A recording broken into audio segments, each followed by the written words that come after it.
क्या हो सकती है?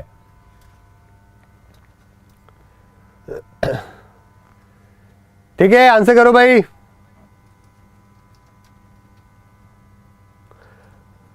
भाई देखो, पहला सवाल प्लस का है और पहला सवाल आपको आंसर सही देना है, ठीक है। बाकी दूसरा सवाल है आपके जो हो सकता है। जल्दी से बताओ भाई, अधिकतम अवधि कितनी हो सकती है दो पार्लियामेंट के सेशन के बीच में? बिल्कुल ठीक है, नेशनल यूनिटी डे भाई 31 अक्टूबर को है। इंदिरा गांधी जी की डेथ भी आज हुई थी और पटेल जी का बर्थ भी आज हुआ था, है ना। चलो, काफी बच्चों का यहाँ पे बिल्कुल सही आंसर आ रहा है, 6 महीने दोस्तों, 6 महीने बिल्कुल सही जवाब है। और एक बात और ध्यान रखिएगा कि 6 महीने देखो 2-3 चीजों के लिए इंपॉर्टेंट है।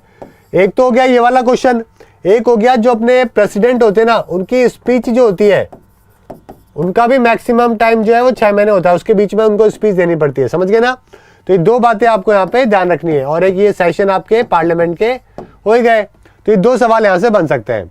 हीरे की खदानें मुख्य रूप से कहाँ पाई जाती है? डायमंड माइंस के बारे में बताइए।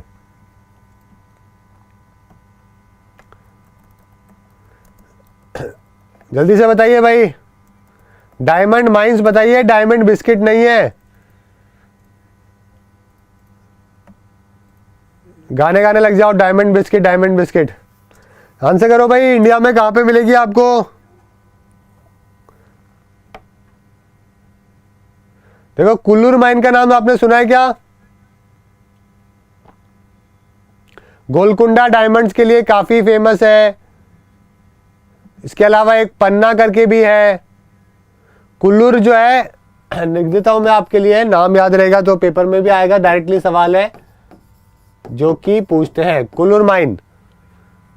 ओके, तो ये कृष्णा रिवर के पास में है, और गोलकुंडा जो प्रेजेंट का जो आंध्र प्रदेश वाला एरिया है वहां पर है।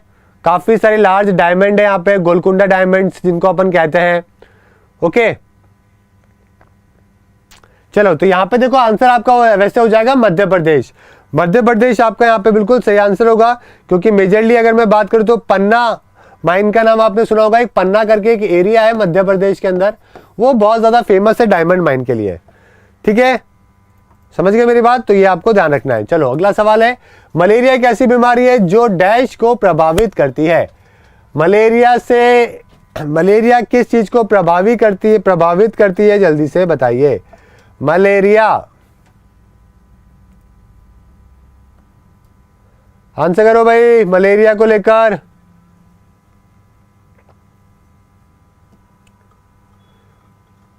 चलो, काफी बच्चों का यहाँ पे आंसर सही है, और वीडियो को शेयर कर दो ताकि और भी बच्चे देख सके।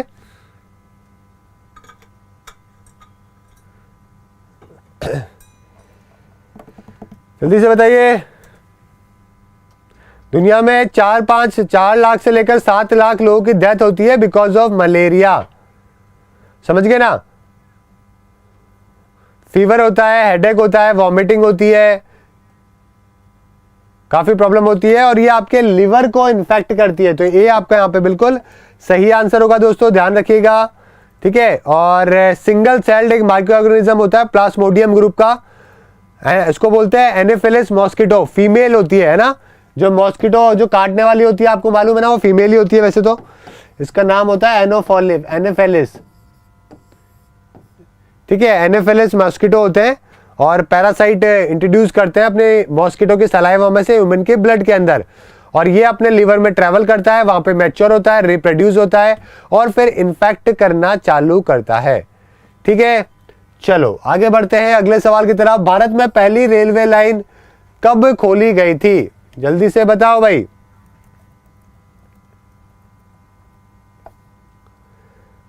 पहली रेलवे लाइन भारत में कब खोली गई थी? पहली पैसेंजर ट्रेन बॉम्बे थाने के बीच में, डे क्या था भाई? 16 अप्रैल।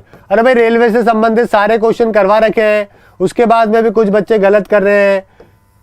कहां से घूम घूम के आए हो? अभी जाके हो क्या? बच्चे 6-6 महीने से रेगुलर पढ़ रहे हैं, वाईफाई स्टडी पे सही आंसर कर रहे हैं, कुछ बच्चे अभी भी गलत कर रहे हैं। रेलवे के जितने सवाल बन सकते हैं यार, करंट के, पुराने, स्टैटिक हो गए, सब करवा दिए, उसके बाद में भी गलत सवाल। 14 कैरेज ट्रेन थी जो कि 3 स्टीम लोकोमोटिव थे। ओके, साहिब, सिंध और सुल्तान 400 लोगों को लेके गई थी। 34 किलोमीटर का लाइन था और उस टाइम पे GIPR के द्वारा ऑपरेट करी गई थी 1853 के अंदर। समझ गए मेरी बात? ध्यान रखिएगा, पेपर के लिए इंपॉर्टेंट है। ठीक है, हाँ, काफी बच्चों का यहाँ पे बिल्कुल सही जवाब है। ठीक है ना, और शेयर कर देना भाई वीडियो के ऊपर ताकि और भी बच्चे ज्वाइन कर सकें। चांद बीबी दोस्तों डैश की शासक थी? जल्दी से बताइए चांद बीबी के बारे में।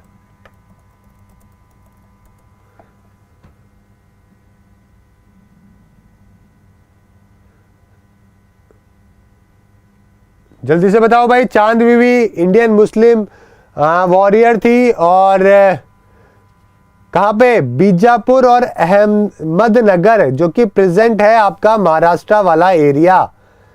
ठीक है, अहमदनगर को अकबर के अगेंस्ट जो है डिफेंड करने के लिए जानी जाती है 1595 में। तो अहमदनगर आपका रेलिवेंट आंसर होगा। ओके, बीजापुर और अहमदनगर वैसे तो दोनों ही रिलेटेड है, लेकिन अहमदनगर आप इसका ज्यादा सही आंसर कर सकते हो।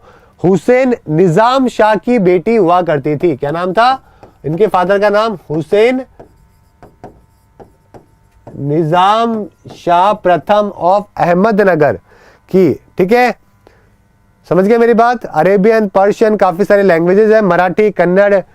ओके, सितार प्ले किया करती थी, तो काफी फेमस उस टाइम पे हुआ करती थी। चलो भाई, अगला सवाल है आपका, किसके शासनकाल के दौरान चीनी तीर्थयात्री यहाँ पे हैन स्वांग ने भारत का दौरा किया था? बहुत ही सिंपल क्वेश्चन है। हैन स्वांग ने किसके टाइम पे दौरा किया था भारत का? जल्दी से बताइए। देखो, ऐसा सवाल जो है वो पेपर के अंदर आता है, समझ गए ना? एक ना एक सवाल ऐसा आता ही है कि चाइनीज ट्रैवलर के बारे में पूछते हैं, और एक किसके टाइम पे? हर्षवर्धन के टाइम पे आया था। बिल्कुल ठीक है। 7 पगोड़ा के रूप में जाने वाले रॉकेट कर्ण मंदिर कहां पर है? 7 पगोड़ाज, जल्दी से बताओ।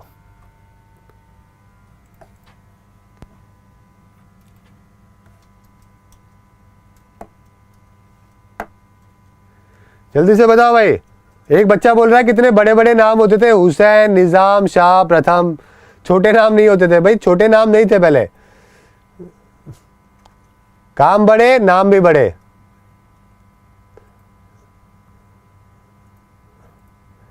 एक बच्चा पता नहीं कहां से अलग से सवाल निकाल के लाया, दलाई लामा कौन था? शिखर श्रीवास्तव, पता नहीं कहां से, बीच में से ही, मतलब रामायण की बात होते होते महाभारत का सवाल बीच में।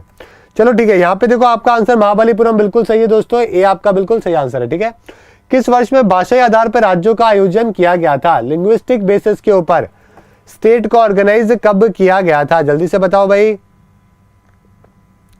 स्टेट को जो है लिंग्विस्टिक बेसिस के ऊपर कब किया गया था डिवीजन? सबसे पहले कौन सा बना था? तेलुगु जो बोलने वाले लोग थे, है ना, तेलुगु बोलने वाले जो लोग थे उनको बनाया गया, उनके लिए आंध्रा। कब? 1953 के अंदर। समझ गए? लेकिन यहाँ पे अगर मैं बात करूं लिंग्विस्टिक बेसिस के ऊपर रीऑर्गेनाइज किया गया, तो एक बिल आया था, आपने सुना होगा, state reorganisation bill, reorganisation act आया था 1956 के अंदर। तो आंसर हो जाएगा आपका 1956। समझ गए? ठीक है, लिंग्विस्टिक लाइन के ऊपर क्या किया गया था? डिवीजन किया गया था। ओके, चलो भाई आगे बढ़े, अगले सवाल की तरफ चलते हैं। तुलसीदास ने रामचरितमानस को डैश के टाइम पे लिखा था? बताओ भाई, रामचरितमानस तुलसीदास जी के द्वारा कब लिखा गया था? इसको आपको बताना है। इनका पूरा नाम था गोस्वामी तुलसीदास। ओके, सेंट थे, पोएट थे, राम के डिवोटी थे। काफी सारे काम है जो कि संस्कृत और अवधी भाषा के अंदर इन्होंने करे हैं। ठीक है, और रामचरितमानस काफी फेमस है। राम की लाइफ के ऊपर जो है उन्होंने अवधी भाषा के अंदर इसको लिखा था। कौन सी भाषा थी भाई? अवधी भाषा थी। किसके टाइम पे लिखा था? अकबर के टाइम पे लिखा था। वाराणसी वाला जो एरिया है ना, वहां पे ये रहा करते थे। कभी गए हो क्या वाराणसी? वहां पे तुलसी घाट मिलेगा आपको एक, तो तुलसी घाट जो है ना वो इन्हीं के नाम के ऊपर रखा हुआ है, ठीक है। और वहां पे एक मंदिर भी बनवाया था इन्होंने, संकट मोचन टेम्पल है, जो कि हनुमान को इन्होंने डेडिकेट किया था, वो भी इनके द्वारा उस टाइम पे बनाया गया था। समझ गए मेरी बात? चलो, तो यहाँ पे आपका आंसर क्या हो जाएगा? अकबर आपका बिल्कुल सही आंसर हो जाएगा। मेघदूत किसके द्वारा लिखी गई थी? बहुत ही बच्चों वाला सवाल है, आप सभी लोग आंसर कर दोगे। कालिदास आपका बिल्कुल सही आंसर है, ठीक है। भारत रत्न पाने वाली पहली महिला कौन थी? जल्दी से बताओ भाई। ओके, भारत रत्न पाने वाली पहली महिला कौन थी? मैं आपको बहुत सारे सवाल बता चुका हूं ऑलरेडी। 48 लोगों को मिला है। सबसे पहले ट्रिपल आर को मिला था 1924 के अंदर, 1954 के अंदर ट्रिपल आर, राजगोपालाचारी जी, सीवी रमन और राधा कृष्णन जी। लास्ट 2019 के अंदर मिला था। किसको मिला था भाई? देशमुख जी को और भूपेन हजारिका जी को और साथ में प्रणब मुखर्जी को। यंगेस्ट कौन थे? सचिन, ठीक है। ओल्डेस्ट कौन है? ओल्डेस्ट आपके केशव कर्वे जी, डांडे कर्वे जी। ओके, ये सब मैं आपको पहले करवा चुका हूं ये सारे सवाल। जल्दी से बताओ भाई, सबसे पहले महिला जिनको मिला था कौन थी? वो थी आपकी सबकी कौन है? इंदिरा गांधी जी, 1971 के अंदर, ठीक है। इंदिरा गांधी जी 1971 के अंदर इनको मिला था। समझ गए? मतलब इंटरेस्टिंग बात बताया क्या है कि ये खुद प्रधानमंत्री थी और इन्होंने खुद को भारत रत्न दे लिया था। उसी प्रकार से राजीव गांधी भी खुद प्रधानमंत्री थे, उन्होंने भी क्या कर लिया था? खुद को जो है वो भारत रत्न से नवाजा गया थे, मतलब, ठीक है। 89 के अंदर वो प्रधानमंत्री थे, 90 के अंदर जो है उन्होंने खुद को भारत रत्न जो है वो दे लिया था। ओके, तो इस तरीके से जो है वो कई बार हो चुका है भारत के अंदर। समझ गए किस तरीके से? मतलब 2 बार ही हुआ है। इसके अलावा पंडित नेहरू की बात करें तो पंडित नेहरू जी को भी 55 के टाइम पे मिला था, और पंडित जी भी खुद जो है वो क्या थे? प्रधानमंत्री थे, और उन्होंने भी खुद को भारत रत्न दे लिया था। ओके, तो इस प्रकार से चलो भाई आगे बढ़ते हैं। अगला सवाल देखते हैं। अफीम के पौधे के किस भाग से हमें मॉर्फिन मिलता है? पता है ना मॉर्फिन मिलता है?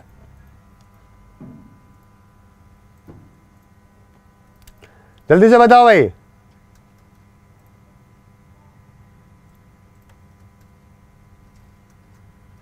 आंसर यहां पे अगर हम देखें तो यहां पे आंसर क्या हो जाएगा? देखो यहां पे फ्रूट का जो कोटिंग होता है वहां से अफीम जो है ओपियम से मिलता है।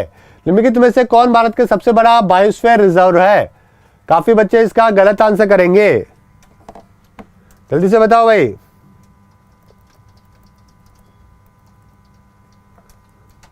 जल्दी से बताओ। देखो स्मॉलेस्ट अगर आपसे पूछे बायोस्फीयर रिजर्व तो आपका आंसर हो जाएगा पन्ना। कहां पर है भाई? मध्य प्रदेश के अंदर, ठीक है। और अगर आपको सबसे बड़ा पूछे दोस्तों तो बड़ा जो है आपका है कौन सा? गल्फ ऑफ मन्नार, ठीक है। गल्फ ऑफ मन्नार जो है नीलगिरी के अंदर जो है ना, ये आपका लार्जेस्ट है, ठीक है। चलो, ग्लूकोज दोस्तों एक प्रकार का क्या है? ग्लूकोज क्या है भाई? C6H12O6 + 6O2 gives out 6CO2 + 6H2O + energy. आपने खाना खाया ग्लूकोज की फॉर्म में, आपने ऑक्सीजन ली, आपकी बॉडी में क्या बना? कार्बन डाइऑक्साइड, जो कि आप क्या करते हैं? एक्सहेल करते हैं। वाटर, आपको पानी की रिक्वायरमेंट बॉडी में पूरी होती है। और एनर्जी, जो कि अभी मैं बोल रहा हूं, आप सुन रहे हैं, जो भी काम कर रहे हो, ये एनर्जी जो है वो यही वाली है। ये इक्वेशन जो है आपकी बॉडी के हर एक सेल के अंदर होती है, बिलियन ऑफ सेल के अंदर होती है, तब जाके आपकी बॉडी काम करती है। समझ गए? तो C6 आप देख सकते हैं, तो हेक्सा शुगर हो जाएगा दोस्तों, तो आपका आंसर हो जाएगा डी यहाँ पे। समझ गए? सिंपल सा सवाल है। बायोलॉजी के वीडियोस देखने हो तो कोई भी टॉपिक लिखो और आगे बुनेश लिख दो या करो यूट्यूब पे, बिल्कुल प्रैक्टिकल तरीके से आपको वीडियोस मिलेंगे। जीवन में कभी भी ऐसे वीडियोस देखने को नहीं मिलेंगे। रेनबो दोस्तों किस वजह से बनता है? जल्दी बताओ भाई। रेनबो देखा है क्या? देखा तो पता नहीं कभी होगा यार, आजकल नजर भी नहीं आता, उस तरीके के फिनोमिना होते भी नहीं है। लेकिन यहाँ पे जो आपका आंसर हो जाएगा चित्रण और प्रतिबिंब, यानी कि रिफ्रैक्शन और रिफ्लेक्शन की वजह से रेनबो बनता है। भारत के संघ में एक नए राज्य को स्वीकार करने का अधिकार किसे है? जल्दी से बताओ। ये आपके स्टैटिक का प्लस करंट का सवाल है दोस्तों। अभी आपको मालूम है एक स्टेट कम हो गया है, 2 राज्य के यूनियन टेरिटरी बढ़ चुकी है। और यहाँ पे अगर हम बात करें दोस्तों तो ये जो, ठीक है, आंसर यहाँ पे क्या हो जाएगा? आंसर यहाँ पे हो जाएगा किसके पास में है? सिर्फ और सिर्फ पार्लियामेंट के पास में है। डी आपका बिल्कुल सही आंसर हो जाएगा। निम्नलिखित में से कौन सी दुनिया की सबसे लंबी रेलवे पुल है? इसको मैं सवाल को उल्टा भी कर सकता हूं, आपसे यूटी का भी पूछ सकता हूं, केंद्र शासित प्रदेश बनाने का अधिकार किसके प्राप्त है? तो भी भाई अमित शाह मत लगा देना, ठीक है, कि आप अमित शाह लगा दो। नहीं, अमित शाह के पास नहीं, पार्लियामेंट के पास में है, ठीक है ना। प्रैक्टिकल बातें अलग है, थ्योरेटिकल अलग है। डी आपका बिल्कुल सही आंसर होगा। निम्नलिखित में से कौन सी दुनिया की सबसे लंबी रेलवे सुरंग है? स्विट्जरलैंड के अंदर है, 56 किलोमीटर की है। भारत की तो आपको मालूम है पीर पांजल है, भारत की तो 11 किलोमीटर है ना। इंडिया की तो आपको मालूम है जम्मू कश्मीर में है। दुनिया की अगर आपसे पूछे तो स्विट्जरलैंड के अंदर है, उसका नाम है गॉथर्ड बेस टनल, ठीक है। ये आपका यहाँ पे सही आंसर होगा। निम्नलिखित में से कौन सी दुनिया की सर्वोच्च रेलवे प्रणाली है? हाईएस्ट हाइट के बारे में बात कर रहा हूं,